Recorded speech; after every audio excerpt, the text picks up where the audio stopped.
Dear students, ਅੱਜ ਦੀ ਇਸ video ਦੇ ਵਿੱਚ ਅਸੀਂ ਸਿੱਖਾਂਗੇ ਟਰਾਂਸਫਾਰਮੇਸ਼ਨ ਆਫ ਸੈਂਟੈਂਸਸ।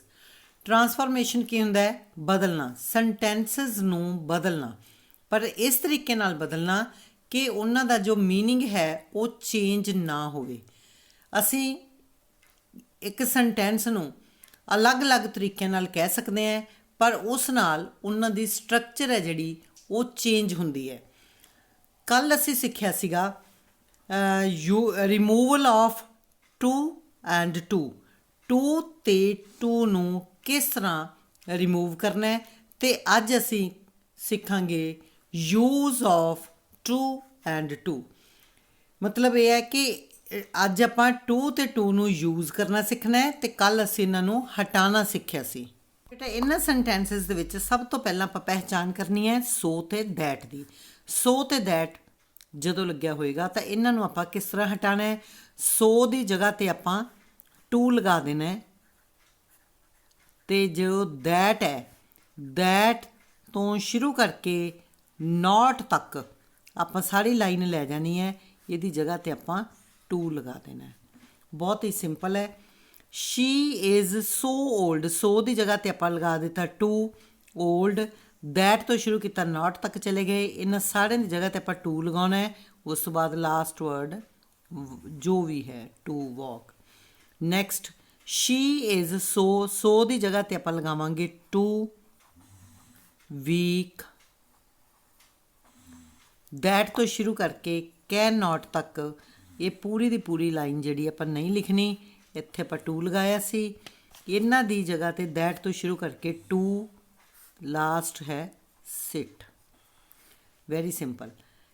ਇਸ ਤੋਂ ਅਗਲਾ ਦ water in the pool was so cold that Shri could not swim in it. ਪਹਿਚਾਣ ਕਰਨੀ ਪਹਿਲਾਂ ਸੋ ਦੀ ਅਤੇ ਦੈਟ ਦੀ। ਪਹਿਲੇ ਸੋ ਦੀ ਜਗ੍ਹਾ 'ਤੇ ਆਪਾਂ TOO ਟੂ ਲਗਾਉਣਾ ਹੈ। ਕੋਲਡ, ਫਿਰ ਆਪਾਂ ਉੱਥੋਂ ਤੱਕ ਜਾਣਾ ਹੈ ਜਿੱਥੋਂ ਤੱਕ ਦੈਟ ਸ਼ੁਰੂ ਹੁੰਦਾ ਹੈ। ਦੈਟ ਆਪਣੇ ਕੋਲ ਆ ਗਿਆ, ਦੈਟ ਤੋਂ ਅੱਗੇ ਨੋਟ ਤੱਕ ਜਾਣਾ ਆਪਾਂ। Could not swim in it.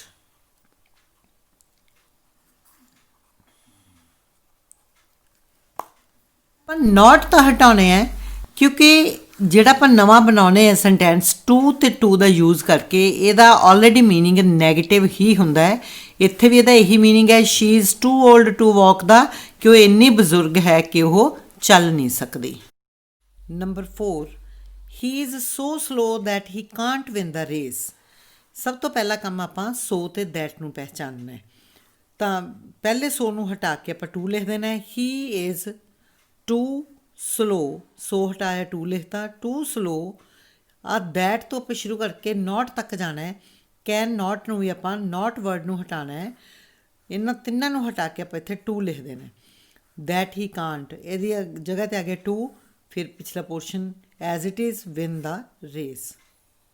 Number 5, he is so stupid that he can't handle such situation. ਉਹ ਇੰਨਾ ਬੇਵਕੂਫ ਹੈ ਕਿ ਉਹ ਅਜਿਹੀ ਸਿਚੁਏਸ਼ਨ ਨੂੰ ਸੰਭਾਲ ਨਹੀਂ ਸਕਦਾ। ਸੋ ਅਤੇ ਦੈਟ ਸਭ ਤੋਂ ਪਹਿਲਾਂ ਆਪਾਂ ਦੇਖਣੇ ਨੇ। ਦੈਟ ਨੂੰ ਆਪਾਂ ਲੈ ਕੇ ਜਾਣਾ ਹੈ ਉਸ ਤੋਂ ਅੱਗੇ ਨੋਟ ਤੱਕ, ਇੰਨੀ ਲਾਈਨ ਆਪਾਂ ਸਾਰੀ ਸਕਿਪ ਕਰ ਦਿਆਂਗੇ, ਛੱਡ ਦਿਆਂਗੇ। ਹੀ ਇਜ਼, ਪਹਿਲੇ ਸੋ ਨੂੰ ਹਟਾ ਕੇ ਟੂ ਲਗਾਉਣਾ ਹੈ। ਟੂ ਸਟੂਪਿਡ, ਆ ਸਾਰਿਆਂ ਦੀ ਜਗ੍ਹਾ 'ਤੇ ਟੂ ਲਗਾ ਦੇਣਾ ਹੈ। ਟੂ ਹੈਂਡਲ ਸੱਚ ਏ situation. Number 6, algebra is so difficult that he can't understand it. algebra ਇੰਨਾ ਮੁਸ਼ਕਿਲ ਹੈ ਕਿ ਉਹ ਇਸ ਨੂੰ ਸਮਝ ਨਹੀਂ ਸਕਦਾ। ਸਭ ਤੋਂ ਪਹਿਲਾਂ ਆਪਾਂ ਦੇਖਣਾ ਹੈ ਸੋ ਅਤੇ ਦੈਟ। ਦੈਟ ਤੋਂ ਆਪਾਂ ਲੈ ਕੇ ਨੋਟ ਤੱਕ ਲਾਈਨ ਇੰਨੇ ਆਪਾਂ ਸਕਿਪ ਕਰਨੀ ਹੈ, ਨਹੀਂ ਲਿਖਣੀ।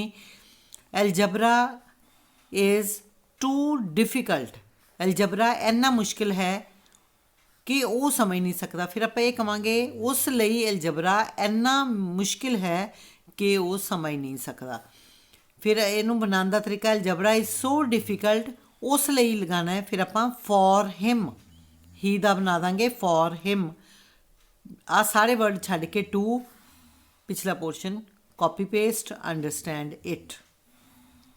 This book is so difficult that the children can't read it. ਇਹ ਬੁੱਕ ਇੰਨੀ ਮੁਸ਼ਕਿਲ ਹੈ ਕਿ ਬੱਚੇ ਇਸ ਨੂੰ ਪੜ੍ਹ ਨਹੀਂ ਸਕਦੇ।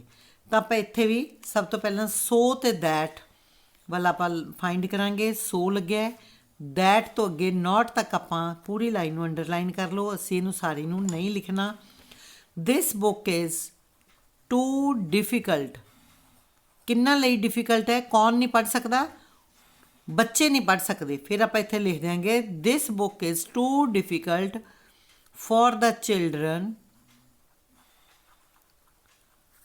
आ सारे वर्ड हटा के आप लिखना सी टू, फिर पिछला पोर्शन उस तरह ही टू रीड इट।